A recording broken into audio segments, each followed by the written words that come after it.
ایک دوست مذاق سے کہتا ہے، پہلے جب کسی سے پوچھتے ہوتے تھے کیا حال ہے، وہ کہتا تھا شکر ہے، آج پوچھتے تو کہتا ہے شوگر ہے۔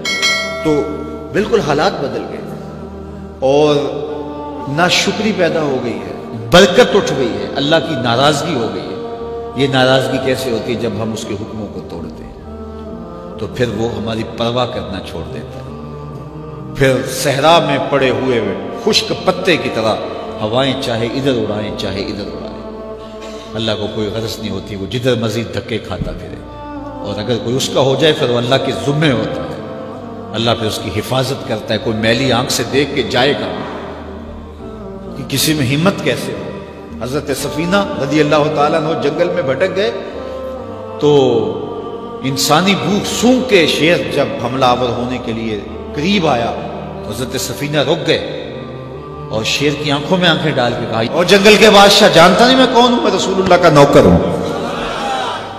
اللہ اکبر۔ صاحب مشکات لکھتے ہیں کہ اس شیر نے دم ہلانا شروع کیا، گویا زبان حال سے کہہ رہا تھا تو رسول اللہ کا نوکر ہے تو پھر میں تیرا نوکر ہوں۔ اللہ اکبر۔ تو ہم جب ان کے نہ رہے تو پھر زمانہ ہمارا نہ رہا، تو یہ نتیجہ ہے گناہوں کا۔ اللہ اکبر۔ تو ہم اپنے کاروبار کو جب صاف ستھرا رکھیں گے، پاکیزہ رکھیں گے تو طمانینت ملے گی، سکون ملے گا، قرار ملے گا۔ اللہ کے محبوب علیہ السلام کے ایک صحابی گھوڑا فروخت کر رہے ہیں تو ایک صحابی اور آئے تو انہوں نے کہا کہ یہ گھوڑا بیچتے ہو؟ کہا ہاں بیچتا ہوں۔ کتنے کا؟ کہا 500 درہم کا۔ تو عرب گھوڑے کے اوپر سواری کر کے چیک کرتے تھے، دیکھتے تھے، ٹرائی لیتے تھے۔ تو گھوڑے کے اوپر جب ٹرائی لی نا تو واپس آ کے کہا کہ اس کا 600 درہم لوگے؟ اس نے کہا میں تو 500 میں بیچنے آیا ہوں، تو تم 600 دیتے ہو تو بسم اللہ۔ تو پھر وہ کہنے لگے اچھا 700 لوگے؟ انہوں نے کہا کہ مجھے اور کیا چاہیے؟ تو کہا نہیں یہ گھوڑا تمہارا تو 800 کا ہے۔ وہ کہنے لگے ہاں میرا گھوڑا 800 کا ہے۔ تو کہا پھر 500 کا کیوں بیچ رہے ہو؟ کہا میری مجبوری تھی، میں نے بیٹی کی شادی کرنی تھی اور میں مجبوری سے 800 کا گھوڑا 500 میں بیچ رہا ہوں۔ انہوں نے کہا میرے صاحب میرے بھائی میں تو 800 میں لوں گا، جب ہے 800 کا ہے تو میں 500 کو کیوں لوں؟ انہوں نے کہا بسم اللہ۔ انہوں نے 800 روپے پیش کی اور گھوڑا لے لیا۔ تو کہا کہ میری تو مجبوری تھی کہ میں نے بیٹی کی شادی کرنی تھی اور میں اس لیے گھوڑا 300 سستا بیچ رہا تھا، اور تم نے 800 کا لیا جب تمہیں 500 کا مل رہا تھا، تو میری بھی مجبوری تھی۔ کہا تمہاری کیا مجبوری تھی؟ کہا میرے رسول کا فرمان میری مجبوری تھی۔ کہا کیا رسول اللہ کا فرمان ہے؟ کہا ہمارے رسول نے ہمیں سودا خریدنے کا حکم دیا ہے، کسی کی مجبوری خریدنے کا حکم نہیں دیا۔ آج تو کہتے ہیں جناب یہ 5 کروڑ کی پراپرٹی ہے، وہ تو مجبور ہے بیچارہ اس لیے 3 کروڑ کی بیچ رہا ہے۔ ہم کہتے ہیں بس ہاتھوں ہاتھ اٹھا لیں۔ یار اگر کوئی بندہ اپنا گھر بیچ رہا ہے اس لیے کہ وہ مجبور ہے اور وہ 1 کروڑ روپے کا ہے تو ہم اس کو 50 کا کیوں خرید رہے ہیں؟ جب ہے 1 کروڑ کا، 1 کروڑ کا خریدے۔ اور جو ساری زندگی لوگوں کی مجبوریاں خریدتے ہیں، فلاں پراپرٹی فلاں کی مجبوری سے خریدی، فلاں پراپرٹی فلاں کی مجبوری سے خریدی۔ کچھ لوگ اس طاق میں رہتے ہیں کوئی مجبور ہو تو اس سے خریدے۔ اللہ اکبر۔ پھر ایک وقت آتا ہے کہ یہ مجبور ہوتا ہے اور اس کی پراپرٹی کوڑیوں کے بل بک رہی ہوتی ہے۔ ہم نے اپنی آنکھوں سے ایسے مناظر دیکھے۔ تو کسی کی مجبوری نہ خریدیں، سودا خریدیں۔ طاق میں نہ رہیں کہ کوئی مجبور ہو تو سستا بیچے، جو اس کی قیمت ہے اس کی قیمت سے لیں، پھر دیکھنا کہ عرش کا رب اس کے اندر برکت کتنی ڈالتا ہے۔ شیخ سعدی فرماتے میں رود بار کے جنگل میں تھا تو ایک آدمی چیتے پہ سوار اور ہاتھ میں سانپ کا کوڑا پکڑا، میرے پاس آ کے رکتا ہے۔ تو سانپ کا کوڑا ہاتھ میں اور چیتے پہ سوار، تو میں ڈر گیا۔ جب میں ڈر گیا تو وہ مسکرا پڑا۔ اس نے کہا سعدی ڈر گئے ہو؟ میں نے کہا بات ہی ڈرنے کی ہے۔ کہا تو خدا کا ہو جا، خدا کی خدائی تیری ہو جائے گی۔ تو اس کا ہو کے تو دیکھ، زمانہ تیرا ہو جائے۔ جب کوئی شخص فوت ہونے لگے تو اس کے پاس جو لوگ موجود ہیں ان کو کلمے کی تلقین کرنے کا حکم ہے، اور ان کو یہ بھی حکم ہے کہ وہ اس کی اچھی چیزیں اس کو بتائیں۔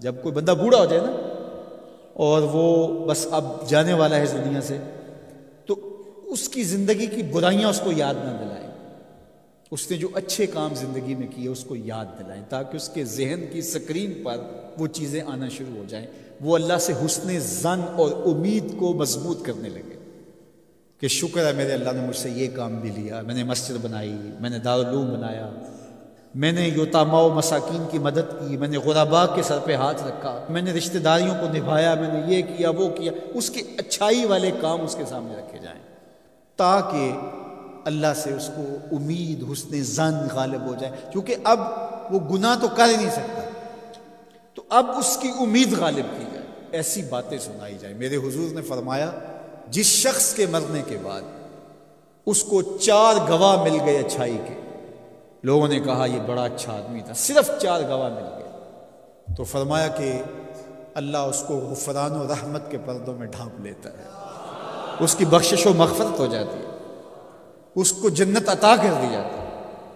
حضرت عمر تھے، عرض کی یا رسول اللہ صلی اللہ علیہ وسلم، میرے ماں باپ آپ پہ قربان ہوں، اگر کسی کے پاس 4 گواہ نہ ہوں، 3 گواہ ہوں، تو میرے حضور نے فرمایا وہ بھی جنتی۔ حضرت عمر بولے حضور اگر کسی کے پاس 3 بھی نہ ہوئے، 2 ہوئے، میرے حضور نے فرمایا وہ بھی بخشا گیا۔ حضرت عمر کہتے ہیں ایک کے بارے میں نے پوچھا نہیں، حضور نے بتایا نہیں، اگر پوچھ لیتے تو شاید حضور بتا دیتے کہ ایک والے کا بھی کام بن گیا۔ تو یار جس کو صرف 2 گواہ مل گئے مرنے کے بعد، لوگوں نے کہا بندہ بڑا نیک تھا، نمازی تھا، ظلم نہیں کرتا تھا، زیادتی نہیں کرتا تھا، صرف 2 گواہ مل گئے، اس کی بخشش۔ لیکن وہاں کچہریوں والے گواہ نہیں چلیں گے، گواہ سچے ہوں گے۔ اللہ کے ہاں جھوٹے گواہ، وہ چاہے 2 ہی مل گئے، 50 سال 60 سال 70 سال کی زندگی میں 2 گواہ اچھے مل گئے اس کی اچھائی کے، وہ جنتی ہے۔ اللہ اکبر۔ اور کئی ایسے لوگ ہوتے ہیں جن بیچاروں کو گواہ ہی نہیں ملتی، جو کسی وجہ سے گواہی دے بھی رہے ہوتے ہیں، وہ بھی کہتے ہیں چلو ساڑھے نال تے چنگا ہی سے۔ اس کا مطلب ہے کہ سب کے ساتھ اس کا رویہ اچھا نہیں تھا، ساڑھے نال تے ویسے کدی نہیں سیکھی تھی۔ تو اس کا کیا مطلب ہوا کہ یہ بندہ ضرر کا منبع تھا، یہ شر کا منبع تھا، تو اس کی شر سے ہم بچ گئے بس۔ تو ایسا نہ ہو کہ تمہارے بعد لوگ گواہی بھی اگر دینا چاہیں تو لفظ تراشنے لگیں کہ اگر میں نے اچھا کہہ دیا تو سارے لوگ میری جانب دیکھیں گے کیا کہہ رہے ہیں۔ ایسی گواہی پیدا کرو لوگ دل سے کہیں یار زمانے میں ایسا دیکھا ہی نہیں۔ اپنی اچھی گواہیاں پیدا کر کے جاؤ، چاہے 2 ہی پیدا ہو جائے، اچھی گواہیاں پیدا کر کے جاؤ۔ اللہ اکبر۔ تو دونوں چیزوں کو برابر رکھا جائے، امید کا چراغ بھی روشن ہو اور دوسری جانب جو ہے وہ خوف اور خشیت، اس کا چراغ بھی بجھنے نہ پائے۔ مایوسی بھی انسان کو کفر تک پہنچ جاتی ہے۔ جب کسی کو پتا ہو کہ اب رخصت ہی نہیں ہے، معافی نہیں ہے، تو وہ جس نے 99 قتل کیے تھے، جب اسے پتا چلا کہ جہنم میں جاؤں گا ہی، تو اس نے کہا پھر 99 کیا 100 کیا؟ جس کو سزائے موت ہو جاتی ہے اس کی پھر نگرانی کی جاتی ہے، اس کو پتا ہے میں تو مرنا ہی مرنا ہے، 1 مار کے بھی مروں یا 10 مار کے بھی مروں، ایک ہی بات ہے۔ تو خوف اور امید دونوں ساتھ ساتھ ہوں کہ گرفت بھی ہو سکتی ہے، رخصت اور چھٹی اور معافی بھی ہو سکتی ہے، یہ زندگی کے اندر جو ہے وہ توازن چیز قائم رکھتی ہے۔ شفاعت کی امید حضور علیہ السلام سے اور حضور کی ناراضگی کا ڈر بھی۔ حضور سفارش کریں گے اور گناہ گاروں کی بخشش ہوگی، لیکن دوسری جانب یہ ڈر بھی کہ اگر حضور نے منہ پھیر لیا تو پھر کس در پہ جائیں گے۔ حضور نے ارشاد فرمایا جس نے میری سنت سے منہ موڑا میں اس کی شفاعت نہیں کروں گا، تو پھر کوئی سہارا کوئی آسرا رہے گا باقی؟ تو امید کا چراغ بھی روشن رہے، خوف بھی رہے، شفاعت کی امید بھی رہے، لیکن حضور کی ناراضگی کا ڈر بھی رہے، تو زندگی بھر جوانی میں بالخصوص خشیت غالب ہو اور آخری لمحات کے اندر امید غالب ہو۔ جب کوئی شخص فوت ہونے لگے تو اس کے پاس جو لوگ موجود ہیں ان کو کلمے کی تلقین کرنے کا حکم ہے، اور ان کو یہ بھی حکم ہے کہ وہ اس کی اچھی چیزیں اس کو بتائیں۔ جب کوئی بندہ بوڑھا ہو جائے نا اور وہ بس اب جانے والا ہے اس دنیا سے، تو اس کی زندگی کی برائیاں اس کو یاد نہ دلائیں، اس نے جو اچھے کام زندگی میں کیے اس کو یاد دلائیں، تاکہ اس کے ذہن کی سکرین پر وہ چیزیں آنا شروع ہو جائیں، وہ اللہ سے حسن ظن اور امید کو مضبوط کرنے لگے کہ شکر ہے میرے اللہ نے مجھ سے یہ کام بھی لیا، میں نے مسجد بنائی، میں نے دارالعلوم بنایا، میں نے یتاما و مساکین کی مدد کی، میں نے غرباء کے سر پہ ہاتھ رکھا، میں نے رشتہ داریوں کو نبھایا، میں نے یہ کیا وہ کیا۔ اس کے اچھائی والے کام اس کے سامنے رکھے جائیں تاکہ اللہ سے اس کو امید، حسن ظن غالب ہو جائے، کیونکہ اب وہ گناہ تو کر ہی نہیں سکتا، تو اب اس کی امید غالب کی جائے، ایسی باتیں سنائی جائے۔ میرے حضور نے فرمایا جس شخص کے مرنے کے بعد اس کو 4 گواہ مل گئے اچھائی کے، لوگوں نے کہا یہ بڑا اچھا آدمی تھا، صرف 4 گواہ مل گئے، تو فرمایا کہ اللہ اس کو غفران و رحمت کے پردوں میں ڈھانپ لیتا ہے، اس کی بخشش و مغفرت ہو جاتی ہے، اس کو جنت عطا کر دی جاتی ہے۔ حضرت عمر تھے، عرض کی یا رسول اللہ صلی اللہ علیہ وسلم، میرے ماں باپ آپ پہ قربان ہو، اگر کسی کے پاس 4 گواہ نہ ہوں، 3 گواہ ہوں، تو میرے حضور نے فرمایا وہ بھی جنتی۔ حضرت عمر بولے حضور اگر کسی کے پاس 3 بھی نہ ہوئے، 2 ہوئے، میرے حضور نے فرمایا وہ بھی بخشا گیا۔ حضرت عمر کہتے ہیں ایک کے بارے میں نے پوچھا نہیں، حضور نے بتایا نہیں، اگر پوچھ لیتے تو شاید حضور بتا دیتے کہ ایک والے کا بھی کام بن گیا۔ تو یار جس کو صرف 2 گواہ مل گئے مرنے کے بعد، لوگوں نے کہا بندہ بڑا نیک تھا، نمازی تھا، ظلم نہیں کرتا تھا، زیادتی نہیں کرتا تھا، صرف 2 گواہ مل گئے، اس کی بخشش۔ لیکن وہاں کچہریوں والے گواہ نہیں چلیں گے، گواہ سچے ہوں گے، اللہ کے ہاں جھوٹے گواہ، وہ چاہے 2 ہی مل گئے، 50 سال 60 سال 70 سال کی زندگی میں 2 گواہ اچھے مل گئے اس کی اچھائی کے، وہ جنتی ہے۔ اللہ اکبر۔ اور کئی ایسے لوگ ہوتے ہیں جن بیچاروں کو گواہ ہی نہیں ملتا، جو کسی وجہ سے گواہی دے بھی رہے ہوتے ہیں، وہ بھی کہتے ہیں چلو ساڑھے نال تے چنگا ہی سی۔ اس کا مطلب ہے کہ سب کے ساتھ اس کا رویہ اچھا نہیں تھا، ساڑھے نال تے ویسے کدی نہیں سی کی تھی۔ تو اس کا کیا مطلب ہوا کہ یہ بندہ ضرر کا منبع تھا، یہ شر کا منبع تھا، تو اس کی شر سے ہم بچ گئے بس۔ تو ایسا نہ ہو کہ تمہارے بعد لوگ گواہی بھی اگر دینا چاہیں تو لفظ تراشنے لگیں کہ اگر میں نے اچھا کہہ دیا تو سارے لوگ میری جانب دیکھیں گے کیا کہہ رہے ہو۔ ایسی گواہی پیدا کرو لوگ دل سے کہیں یار زمانے میں ایسا دیکھا ہی نہیں تھا۔ اپنی اچھی گواہیاں پیدا کر کے جاؤ، چاہے 2 ہی پیدا ہو جائیں، اچھی گواہیاں پیدا کر کے جاؤ۔ اللہ اکبر۔ تو دونوں چیزوں کو برابر رکھا جائے، امید کا چراغ بھی روشن ہو اور دوسری جانب جو ہے وہ خوف اور خشیت، اس کا چراغ بھی بجھنے نہ پائے۔ مایوسی بھی انسان کو کفر تک پہنچاتی ہے۔ جب کسی کو پتا ہو کہ اب رخصت ہی نہیں ہے، معافی نہیں ہے، تو وہ جس نے 99 قتل کیے تھے، جب اسے پتا چلا کہ جہنم میں جاؤں گا ہی، تو اس نے کہا پھر 99 کیا 100 کیا؟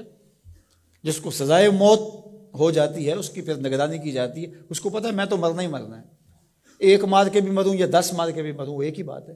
تو خوف اور امید دونوں ساتھ ساتھ ہوں کہ گرفت بھی ہو سکتی ہے، رخصت اور چھٹی اور معافی بھی ہو سکتی ہے، یہ زندگی کے اندر جو ہے وہ توازن چیز قائم رکھتی ہے۔ شفاعت کی امید حضور علیہ السلام سے، اور حضور کی ناراضگی کا ڈر بھی۔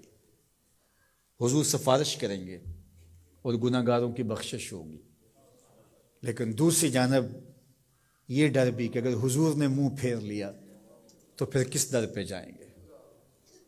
حضور نے ارشاد فرمایا جس نے میری سنت سے منہ موڑا میں اس کی شفاعت نہیں کروں گا، تو پھر کوئی سہارا کوئی آسرا رہے گا باقی؟ تو امید کا چراغ بھی روشن رہے، خوف بھی رہے، شفاعت کی امید بھی رہے، لیکن حضور کی ناراضگی کا ڈر بھی رہے۔ تو زندگی بھر جوانی میں بالخصوص خشیت غالب ہو اور آخری لمحات کے اندر امید غالب ہو۔